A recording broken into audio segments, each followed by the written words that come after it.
فرعون نے جب حضرت آسیہ رضی اللہ تعالیٰ عنہ کے جسم کی کھال اتارنا شروع کی تو دیکھیں اللہ نے کیا معجزہ کیا۔ فرعون تاریخ میں وہ ظالم بادشاہ گزرا ہے جس نے خدائی کا دعویٰ کیا تھا، بنی اسرائیل کو غلام بنا کر ان پر بڑے ظلم کیے تھے، اپنی باندی حضرت مشاطہ اور اپنی بیوی حضرت آسیہ رضی اللہ تعالیٰ عنہ کے ساتھ روزانہ رات کو بسم اللہ الرحمن الرحیم۔ ناظرین، وہ فرعون جس کا ذکر قرآن پاک میں ملتا ہے جو حضرت موسیٰ علیہ السلام کے دور میں پایا جانے والا فرعون تھا۔ فرعون بدبخت کا تعلق قبیلہ قبطیہ سے تھا اور اس کی عمر 400 سال تھی۔ اس 400 سال کی عمر میں نہ وہ کبھی بیمار ہوا اور نہ ہی کبھی اس کے سر میں درد ہوا اور نہ ہی کوئی دشمن اس پر غالب آ سکا۔ اس کا چہرہ تانبے کی طرح چمکتا تھا، اسی وجہ سے یہودی اس کو قبوس کہا کرتے تھے۔ فرعون بادشاہ بننے سے پہلے محنت مزدوری اور تجارت کیا کرتا تھا۔ ایک دن یہ محنت مزدوری سے تنگ آ کر بازار کی طرف نکلا اور وہاں پر اس کی ملاقات حامان سے ہوئی۔ دیکھتے ہی دیکھتے ان دونوں بدبختوں کی ملاقات دوستی میں تبدیل ہو گئی، اگرچہ یہ دونوں ملعون کام کی تلاش میں شہر کی طرف روانہ ہو گئے اور ان دنوں شہر میں خربوزوں کی خرید و فروخت کا کام زیادہ تھا۔ اس طرح یہ دونوں بدبخت ایک خربوزے والے کے پاس گئے اور اس سے کام مانگا۔ چنانچہ اس وقت اس خربوزے والے نے ان دونوں سے کہا، میرے خربوزے لے جاؤ اور بازار میں جا کر فروخت کراؤ، جب یہ مال تم دونوں فروخت کر لو گے تو میں تمہیں کھانے کے لیے کچھ دے دوں گا۔ اس وقت خربوزے والے کی یہ بات سن کر فرعون نے حامان سے کہا کہ تم یہیں ٹھہرو اور میں یہ خربوزے لے جاتا ہوں اور بازار میں فروخت کراتا ہوں۔ چنانچہ ایسا ہی کیا گیا۔ فرعون وہ خربوزے لے کر شہر کی طرف چلا گیا اور وہاں جا کر فرعون نے دکانداروں سے خربوزے خریدنے کا کہا۔ تو اس وقت دکانداروں نے فرعون سے کہا،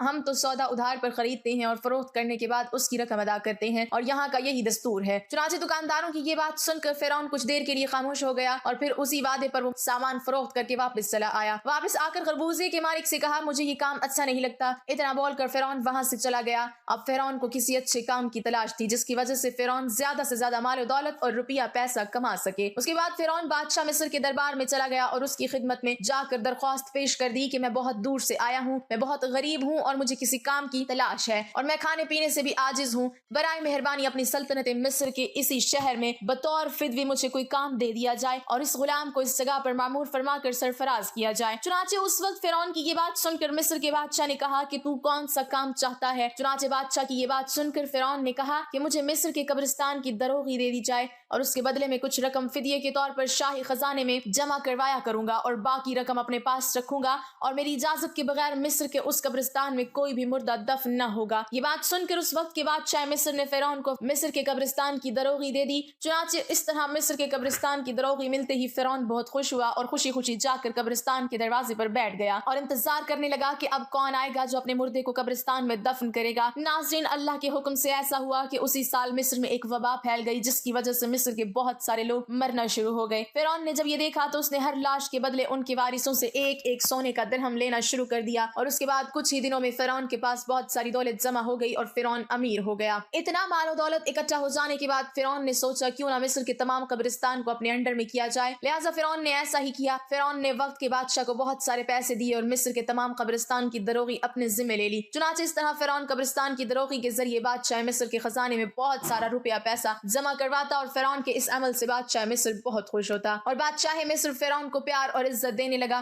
چنانچہ اسی دوران اللہ کے حکم سے ایسا ہوا کہ اس وقت مصر کا وزیر مر گیا اور چونکہ فرعون اس وقت بادشاہ مصر کا بہت زیادہ قریب بندہ بن چکا تھا، لہٰذا مصر کے بادشاہ نے فرعون ہی کو مصر کا وزیر مقرر کر دیا۔ اقتدار ملتے ہی فرعون اقتدار کے نشے میں بد مست ہو گیا اور اس نے اپنے بدبخت دوست حامان کو بھی اپنے پاس بلوا لیا۔ اس وقت فرعون اپنے دوست حامان سے کہنے لگا کہ میں چاہتا ہوں کہ میں خدائی کا دعویٰ کروں اور ساری مخلوق مجھ کو خدا مانے اور میری عبادت کرے۔ فرعون کی یہ بات سن کر حامان بہت حیران ہو گیا اور حامان فرعون سے کہنے لگا کہ اگر تو خدائی کا دعویٰ کرنا چاہتا ہے تو سب سے پہلے بنی اسرائیل کی تمام مخلوق کو اپنے ہاتھ میں لے لے اور ان کے دل میں اپنی محبت پیدا کر۔ حامان کی یہ بات سن کر فرعون نے حامان سے کہا کہ ایسا کرنے کے لیے آخر کیا جائے اور یہ لوگ کس طرح مجھے اپنا خدا تسلیم کریں گے، کیونکہ اس وقت تمام لوگ حضرت یوسف علیہ السلام اور حضرت یعقوب علیہ السلام کے دین پر تھے اور کس طرح وہ لوگ اپنے دین کو چھوڑ کر فرعون کو اپنا خدا تسلیم کرتے۔ اس وقت فرعون نے اپنے دوست حامان سے اس کے بارے میں کوئی تدبیر نکالنے کا کہا۔ فرعون کی یہ بات سن کر حامان کچھ دیر کے لیے سوچتا رہا اور پھر یہ تدبیر نکالی کہ بادشاہ مصر سے یہ درخواست کی جائے کہ میں چاہتا ہوں کہ میں مصر کے تمام لوگوں کی تمام تر خواہشات مفت میں پوری کی جائیں اور ان لوگوں کے تمام تر اخراجات میں اپنی جیب سے ادا کروں گا اور جو لوگ جو چیز بھی حاصل کرنا چاہیں وہ مفت میں حاصل کر سکتے ہیں۔ چنانچہ اس وقت بادشاہ مصر نے فرعون کی یہ بات سن کر اس کی یہ درخواست قبول کر لی اور ایک سال کے لیے